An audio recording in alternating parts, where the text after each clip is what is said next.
phenomenal energy within the Earth creates the destructive forces of volcanoes. Lava flowing from its source at 60 miles per hour. I yelled, "We need to get out of here," but before anybody could really react, it exploded. Burning hurricanes of ash, searing everything in their path. I thought we'd be buried, buried in the car. I thought, oh my God, we're gonna die.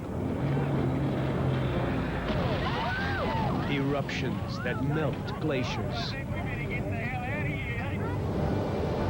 Hurling massive mudslides downhill. Earth's fury has no greater display than the awesome eruptions of volcanoes.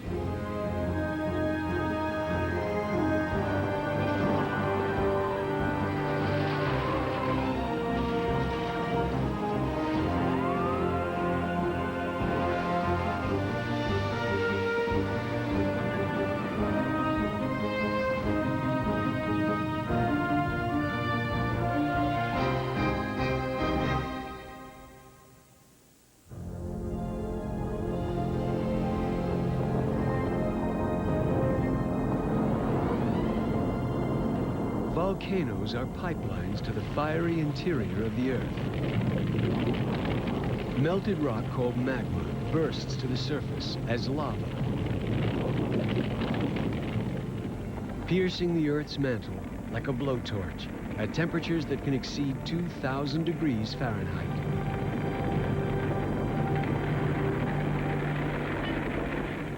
Hawaii, the largest of the Hawaiian Islands, is constantly being shaped by lava. Gases escaping under pressure create enormous lava fountains that can shoot 2,000 feet into the air, sending glittering cascades down steep slopes. Of the estimated 1,500 active volcanoes in the world, 2 are on Hawaii. Mauna Loa has risen over 5 miles above the sea floor through eruptions over several million years. But Kilauea has been the most active this century, drawing millions to this spectacle of Earth's fury.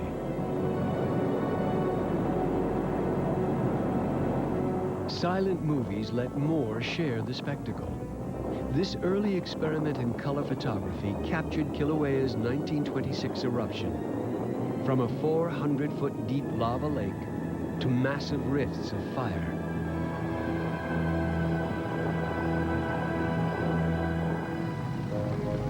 Science has also long been drawn to Kilauea. Pioneering volcanologist Arthur Jagger was the first of many who have found this the best place in the world to come in close contact with lava.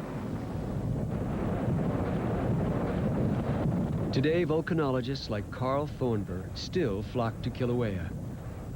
Volcanoes are a surface manifestation of a very primordial process.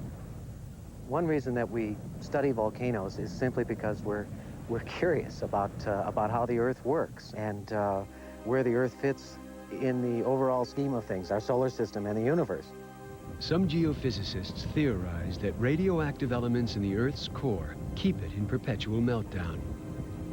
Beneath Hawaii, a column of melted rock called a hotspot rises through the mantle, finally erupting at the surface.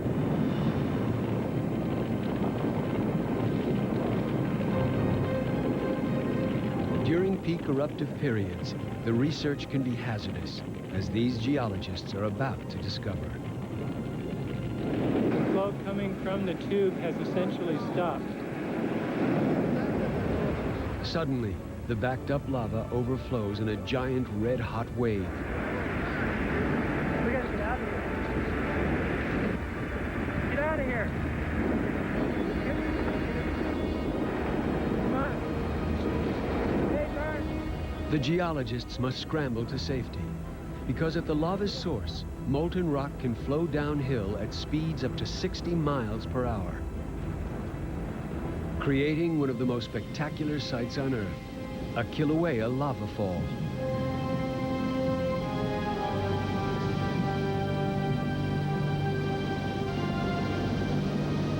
As these rivers of lava cool, a crust forms over the top, creating tubes that can continue underground for miles.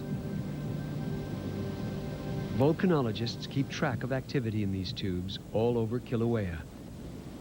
We're currently flowing at about 500,000 cubic meters per day, and we'll probably see additional breakouts as we head to the eastern side of the flow field. So let's go. Dr. Thornburg teaches volcanology on a hazardous training ground. Yeah. A general rule of thumb is if you can approach lava this close, you can step on it.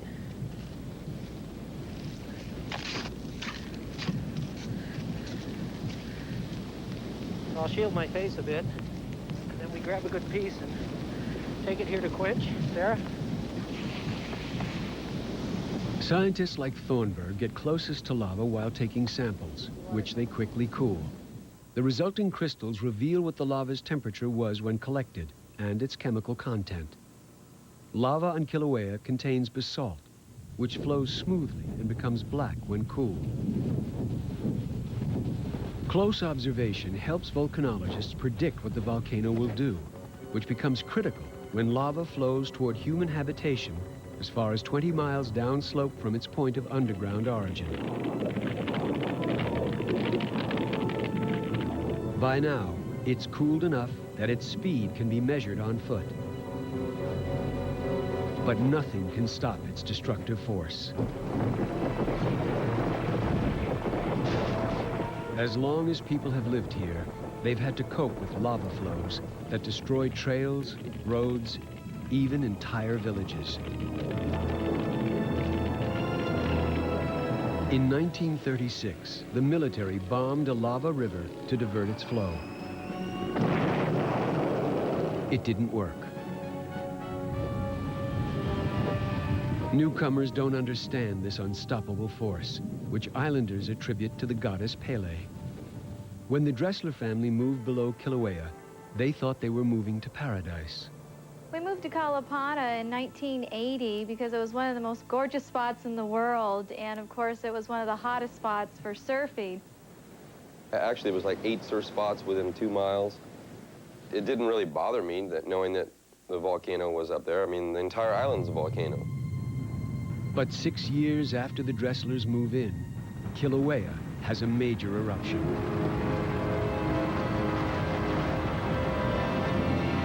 Red-hot lava flows miles downslope, destroying 17 homes in the Dressler neighborhood.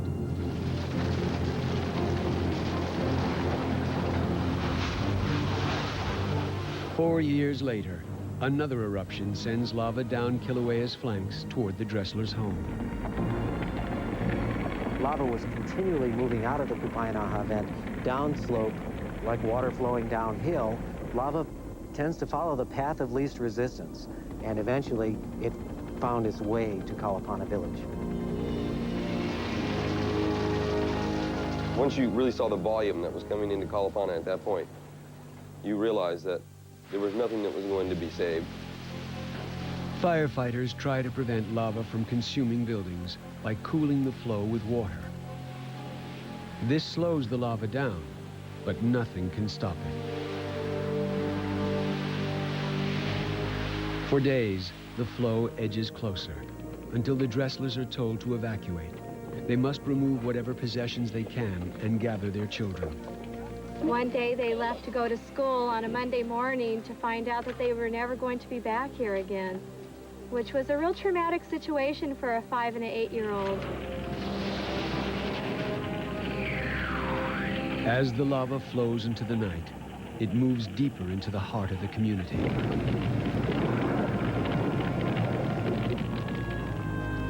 The Dresslers join a vigil as their neighbors' houses burn.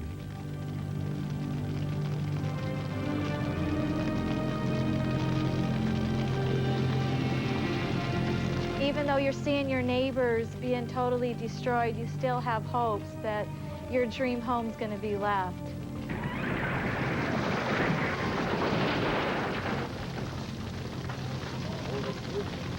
But all hopes are dashed 3 days later, as lava enters the Dresslers' yard, slowly creeping toward the house itself. There's the house. No zoom. Here's the lava. Coming in, filling the yard up.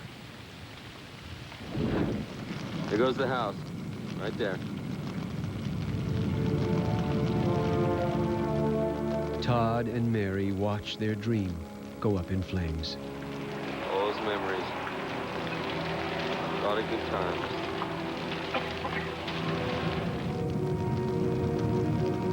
There are times you're going to be overwhelmed by a feeling of sadness, and you fight that. And then you get overwhelmed with other feelings.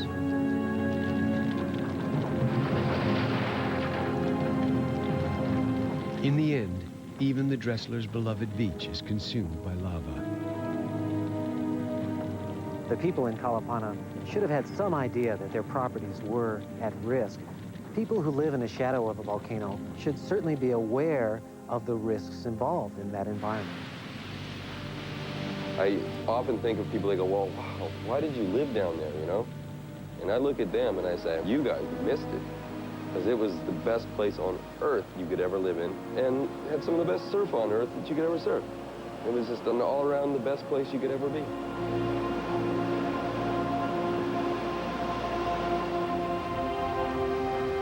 Gases from volcanoes may be the reason why Earth is the best planet to live on. These gases helped form our oceans and atmosphere. And the warm water where undersea lava shapes continents may be the cradle of the first life on Earth. But the beautiful places created by volcanoes can draw people to a danger